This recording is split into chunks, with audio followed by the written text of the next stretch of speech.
help me out with one little thing, Gordon. I'm getting thirsty. Will you open up my can of soda? Maybe Ethan can hold the can. Ethan, you hold the can, and the parrot will open it so I can drink it. I was noticing some of you were drinking beer. He's learning to open up beer bottles. Yay! All right, here we go, Ethan. Cool.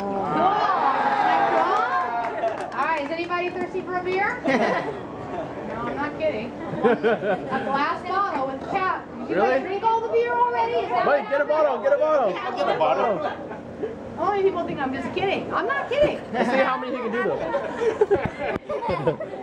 Are you 21? I am sort of. Oh, good. All right. Just yesteryear. You have to hold it really still because Gordon is new at it, and if you're not holding it super steady, then it'd be hard for him to open it. Just to get under that. You got it. Yeah, you think he's got it. It's a technique, so he's still learning it. Come on, Gordon. Maybe lower, maybe lower. Yeah, he's got it. He likes to get under it.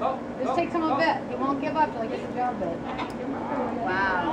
Yeah. Look at that beak. He's very determined, and he has a strong beak. A dangerous combination if you have a pet parrot. Looks like he's almost got it, huh? Don't squish it back on the bottle. Everybody clap for him. Gordon, get it, Gordon. Gordon, get it. Come on, you can do it. Does he have it yet? No. It's the most interesting bottle opener you'll ever see. Don't break it. See, he wants to squish it back on. I told you he's in training, but this is good practice for him.